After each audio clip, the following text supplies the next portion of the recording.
একজন ছেলে গৌস পাক রহমতুল্লাহি তাআলা আলাইহিকে বেশি মহব্বত করতেন। তার মা ওই ছেলেকে নিয়ে গৌস পাকের দরবারে নিয়ে আসলো।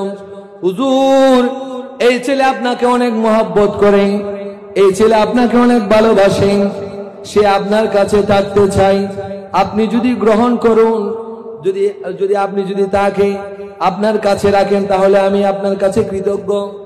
প্রিয় হাজিরিন, গৌস পাক রহমতুল্লাহি তাআলা আলাইহি ওই ছেলেকে নিলেন।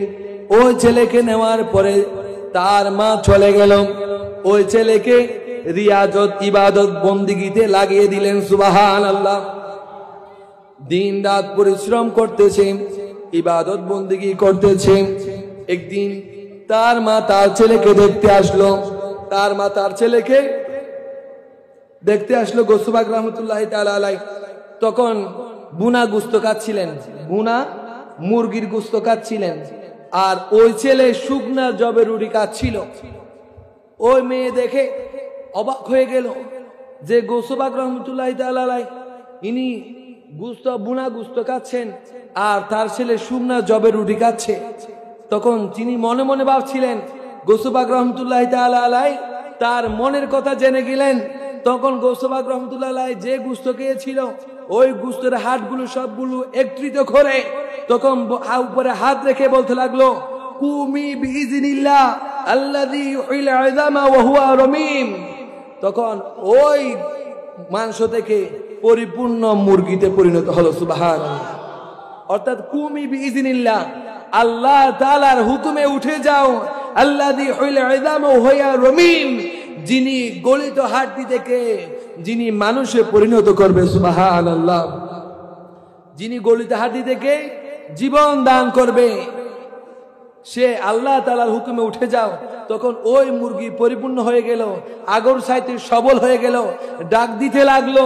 তখন ওই ছেলের মা মনে মনে বলতে লাগলো, এটা কেমন তাজ্জুব ব্যাপার। ইনি খেলেন আর খাওয়ার পরে কুমি বিইজনিল্লাহ বলার সাথে সাথে আবার মুরগিতে পরিণত হয়ে গেল। সুবহানাল্লাহ। তখন গৌস পাক রহমতুল্লাহি তাআলা আলাইহি ওই মহিলার দিকে তাকিয়ে বললেন, হে মেয়ে, জেনে রাখো তোমার ছেলে রিয়াজতের মধ্যে আছে, ইবাদত বন্দিগি দিতে আছে। তোমার ছেলে ইবাদত বন্দিগি রিয়াজত করতে করতে যেই দিন এভাবে মুরগিকে আবার জিন্দা করতে পারবে, সেই দিন তোমার ছেলে বুনা মুরগির গোশত খেতে পারবে। সুবহানাল্লাহ। সেই জন্য আল্লাহ তাআলার ওলি হওয়া এত সহজ নয়। আল্লাহ তাআলার ওলি হওয়ার পেছনে অনেক কষ্ট, অনেক ত্যাগ তিতিক্ষা আছে। গৌস পাক রহমতুল্লাহি আলাইহি বলেন, আমি 25 বছর পর্যন্ত ইরাকের জমিনের মধ্যে বন জঙ্গলে ঘোরাফেরা করেছি, খাওয়ার জন্য কিছু পাইনি, গাছের লতা খেয়েছি, পাতা খেয়েছি, আমার জীবন ধারণ করেছি।